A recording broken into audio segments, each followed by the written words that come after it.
Hello and welcome back to Pink Panther in Hokus Pokus Pink. Last time we stopped here in Israel at the Dead Sea and we read a few facts about Israel, facts from the 90s, mind you.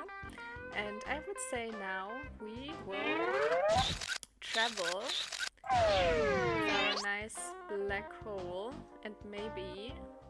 Wait a second, maybe I'll change the sound a little bit, because it's a little bit loud now. Okay, should be fine. So, let's go. He's just jumping right in.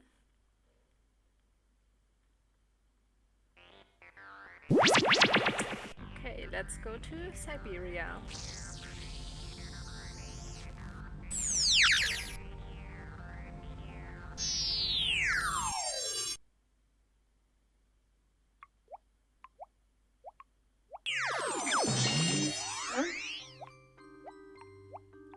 What's that?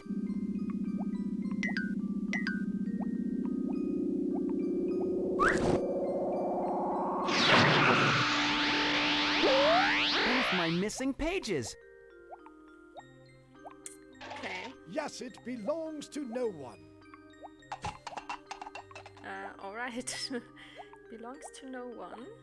Before we have a look at our book, let's look around here. I would say I first play a little bit and then we can read some things about Siberia. Hey, Yazit's milk pouch. It must have fallen off his neck. The milk tastes kind of funny, though. Okay, so we know his name. Yas, is it?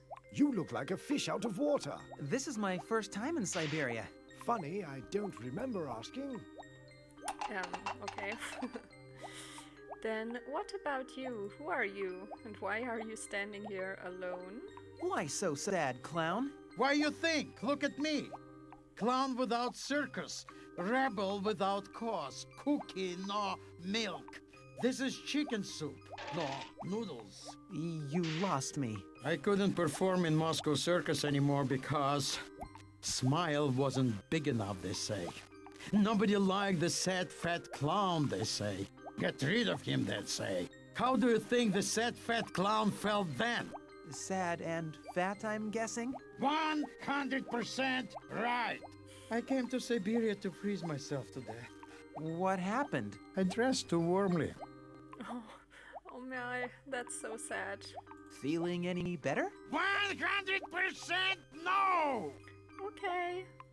Maybe I have something for you. Smile enhancers, anyone? I've got something that I think will really help you. Oleg Karskov. Mr. Karskov, this here is a newfangled item called a smile supporter. It could be of great help to a clown in your sad state. Am I smiling right now? Am I smiling right now? This feels really funny, but I think I am smiling right now! I'm in great pain, but oh, I'm happy! Truly happy! Smiling like real clown again! I can do anything real clown can do! Except walking. I'm glad to have been able to help. Let me know if I can ever repay you. I'll do anything except walk. I can't do that right now. Okay. Yeah, as long as you're happy, we're happy. Oh, joyous day. Is it me? Or do the pine trees smell extra piney? This sky ever so much more sky-like than I remembered. Even the birds seem to be whistling my favorite concerto, if I'm not mistaken. I'm not sure about that. Hey, sounds like a nasty little post-Arctic drip. You might want to get that looked at. Yeah, climate change. Even in the 90s, it was a thing.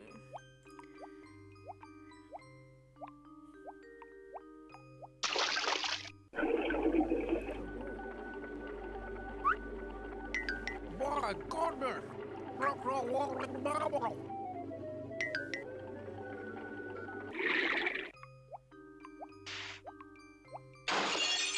He's huge.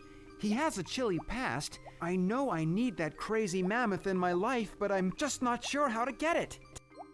Okay, we need to get the mammoth from under the ice. That's a big task. Hello again. Yazit, come with me. Yes. Sorry, it's not reindeer hunting season. Okay. Then we will continue and go this way. The only way we can go.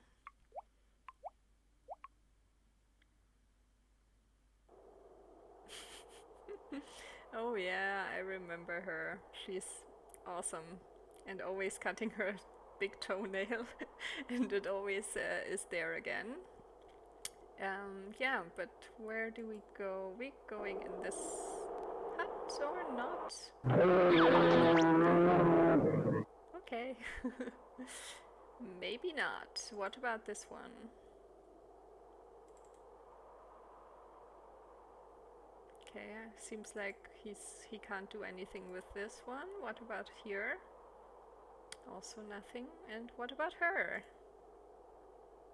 Well, now there's something I like to see. An elderly woman sitting in the freezing cold, hacking apart her disgusting yellow toenails. Warms the cockles of my heart. Watch your filthy mouth! Yasit! Yasit! Come home, Yasit! Come home! Should have named him Snoopy. Named who, Snoopy? My missing reindeer, Yasit!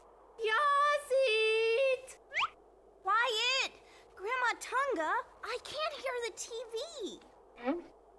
Hello? I am trying to get a little shut-eye here. I am in hibernation, yet I can't get to sleep. Do not disturb me, comprende? No moleste, senor. That is food supply hut. We built it nice and high so the bears would not get to it. But the bear is sleeping in the food supply hut? So she has a lot of food there? No, I don't understand. Okay, and Yazid is missing, but we just saw him. He's not missing. Say, there must be plenty of reindeer around these parts. Why don't you just replace Yazit? Yasit is not just any reindeer, you imp. He was the chosen one. He got to sleep in the tent by the fire. He was never burdened with hard work. Okay, so he's a pet. These toenails look strangely aerodynamic. Do they? Okay.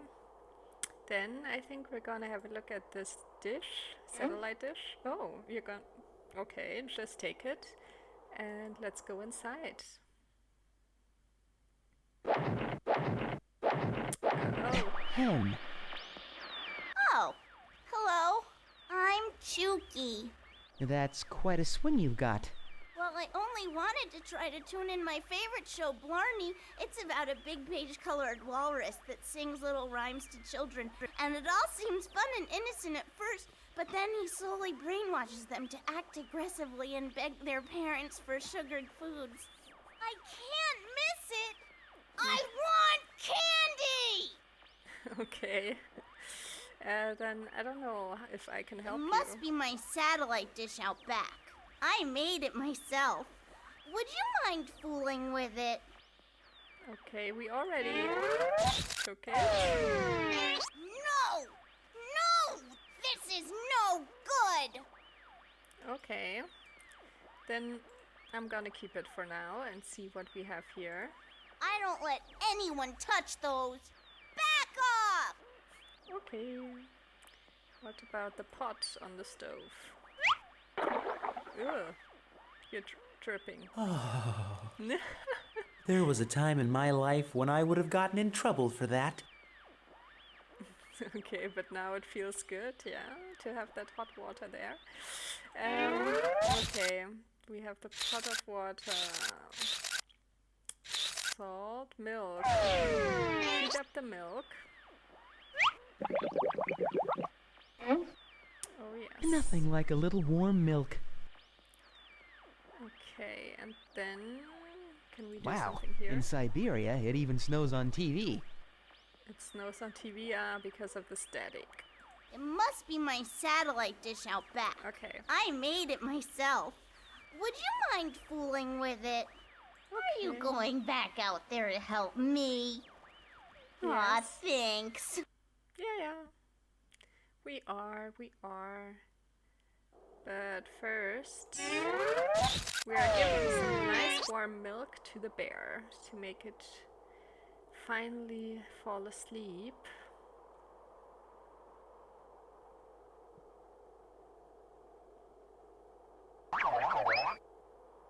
I do remember quite a bit.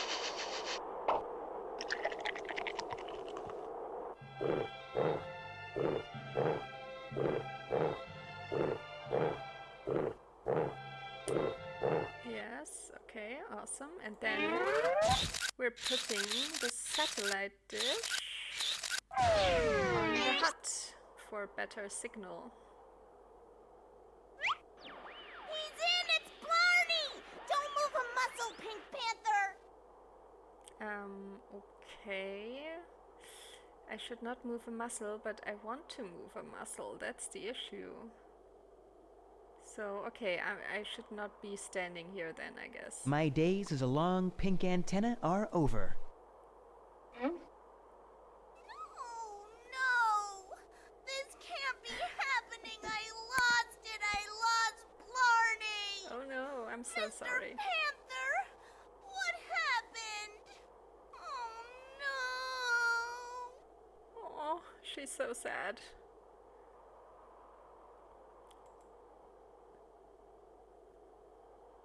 Let's have a look at the snow instead. A freshly fallen mound.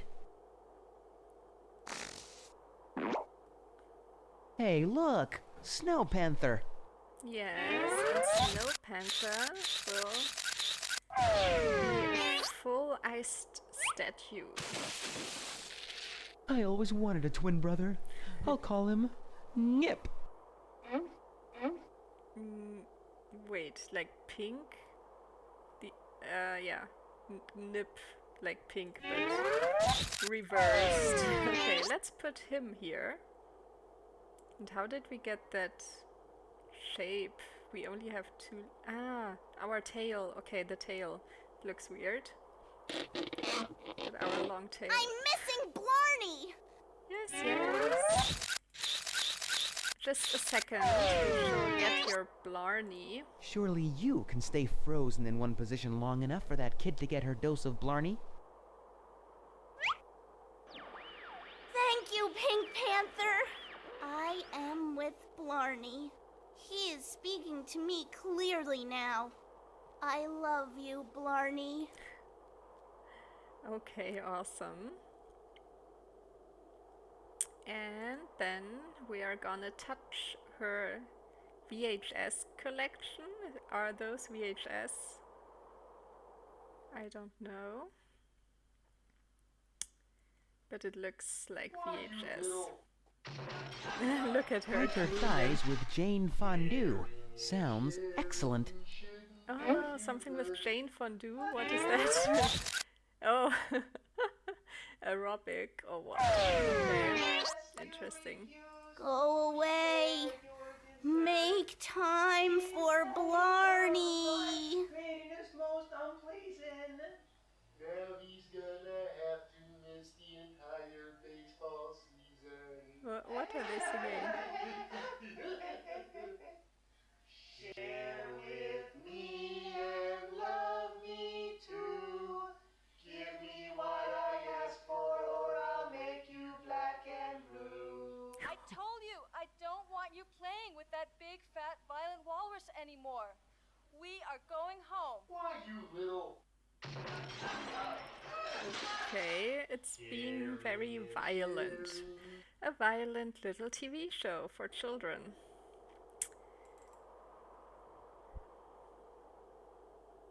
And where are her parents? I hope they're around to watch their child and limit her TV time, maybe. Yasid, someone's looking for you. I'm my own reindeer. No one bosses Yasit. Okay, so a very independent reindeer. So let's use our aerodynamic toenail. That turned out to be a pretty handy toe. Yes. And let's see. I can do something with you, but I'm not sure if we're ready yet. Oh, joyous day. Is it me? Okay. Or do the pine trees smell extra piney? This sky ever so much more sky-like than I remembered. Even the birds seem... Okay. That's enough. Maybe you can use the salt. Okay. I have never seen such unbridled love of a condiment. So what does that bring us? Oh, okay. You're just taking it away again? Should I tell him? Nah, why spoil it? Okay.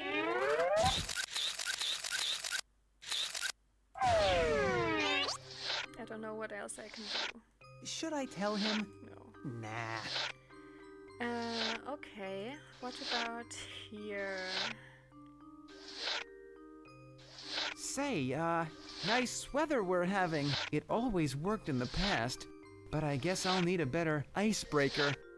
You need an icebreaker. Maybe the salt can melt through the ice? No?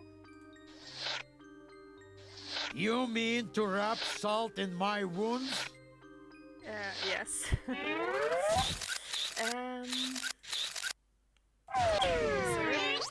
Tweezers? Maybe? What would I want with that? I don't know. But we have to get in there.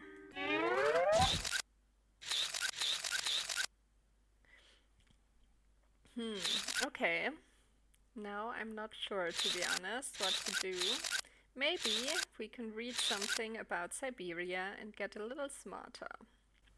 Siberia is a vast, cold, thinly populated region in the east of Russia.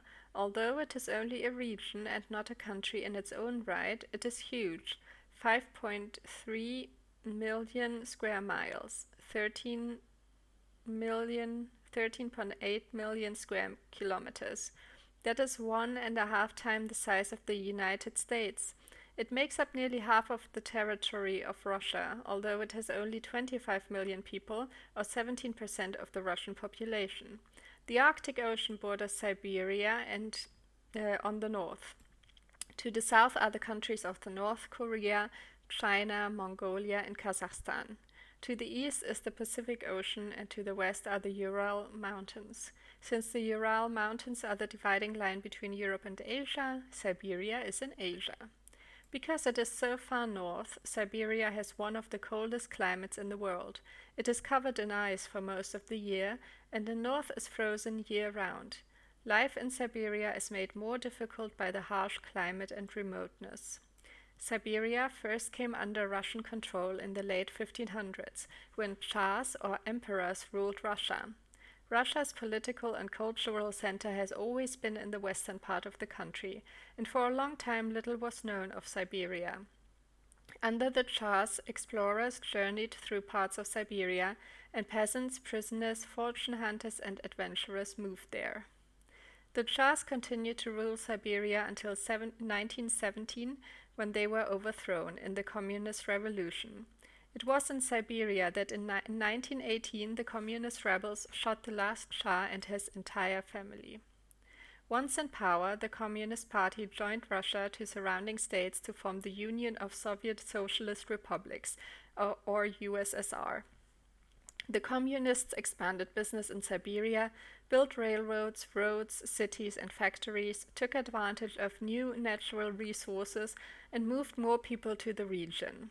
Although Western Russia was still the heart of the country, Siberia grew in importance as cities expanded, and its wealth was exploited. At the same time, cultures of native peoples declined. The communists fell from power in 1991 when the USSR broke up and Russia became an independent democracy. Yeah, haha. In the future, Siberia will play a key part in the development of Russia. Okay, should we read some more? Conquering Siberia. For hundreds of years, Siberia was a region that intimidated even the bravest explorer. It was huge, the climate was harsh, the land was wild, and the only inhabitants were natives whose ways of life were unknown to the outsiders.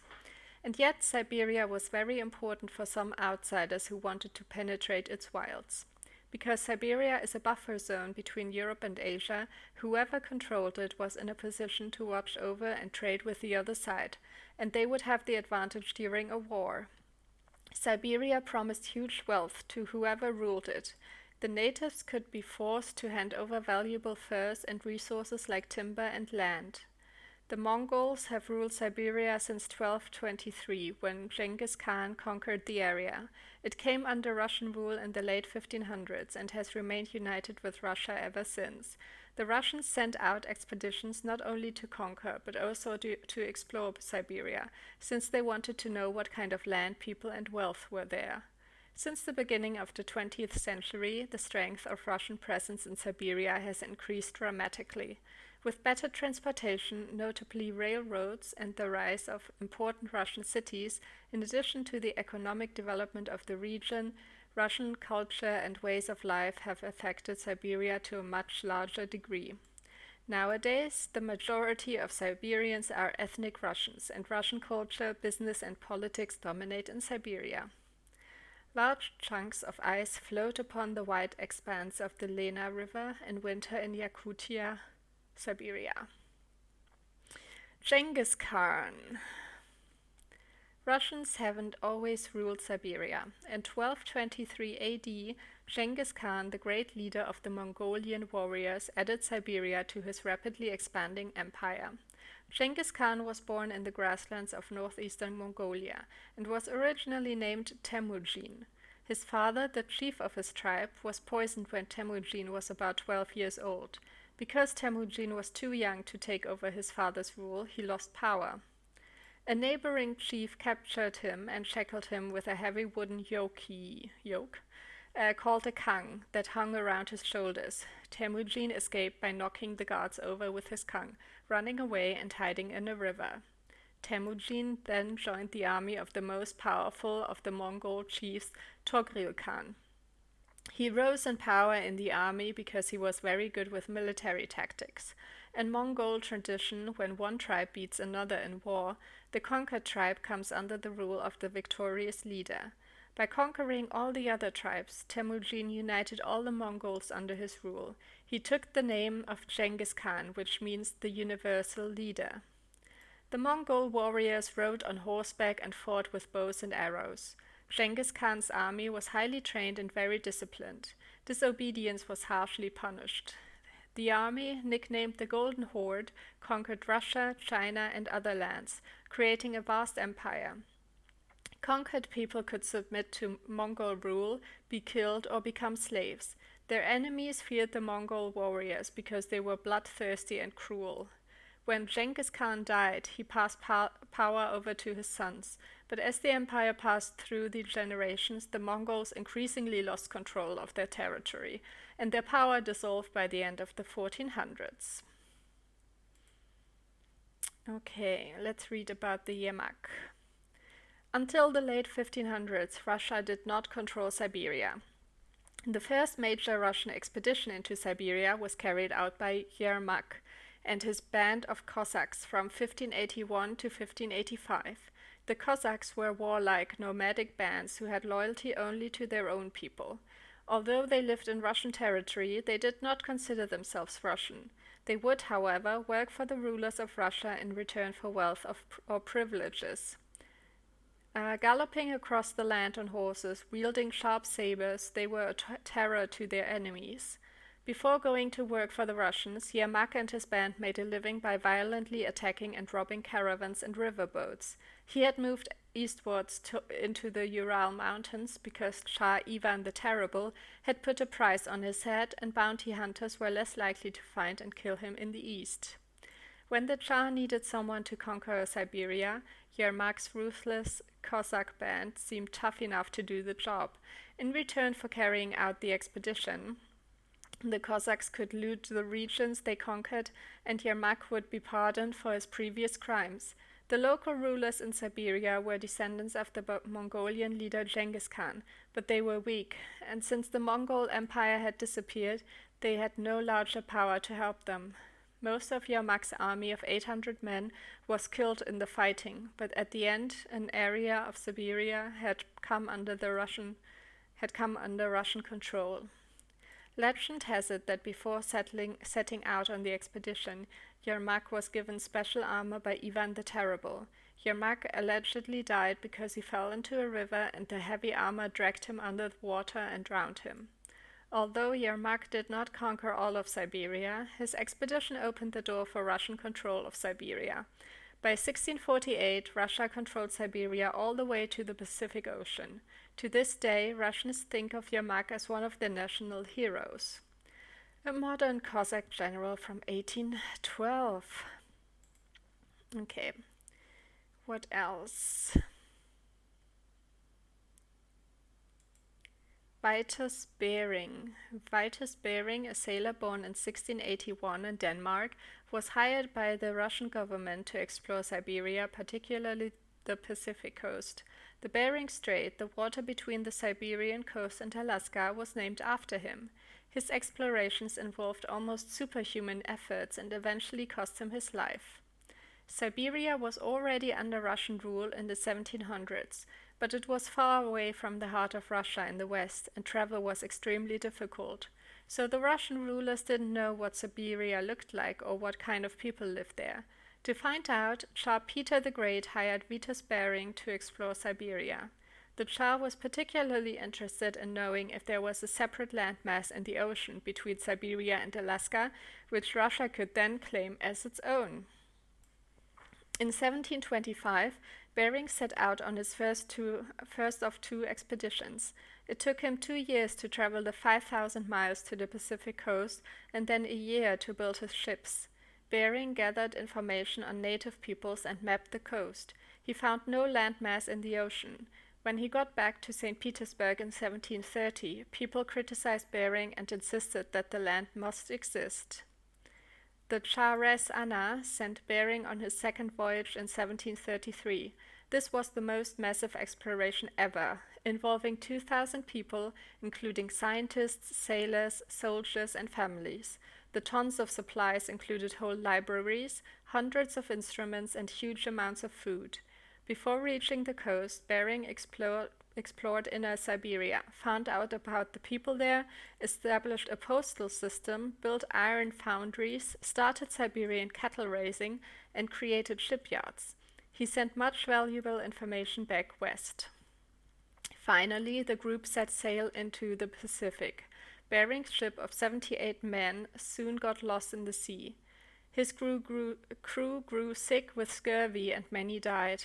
Finally, they shipwrecked on a tiny uninhabited island. Bering died there in a driftwood hut in 1741. Afterwards, survivors used the wood from the wrecked ship to build a new, smaller one, and they sailed back to Russia. No one appreciated the importance of Bering's discoveries until they were re-examined by a later explorer, Captain James Cook. The Bering Strait divides Russia from Alaska in the United States, a distance of about 50 miles. Okay, I would say that's it for this episode, and next time we're gonna see how we can continue in Siberia or at the Dead Sea.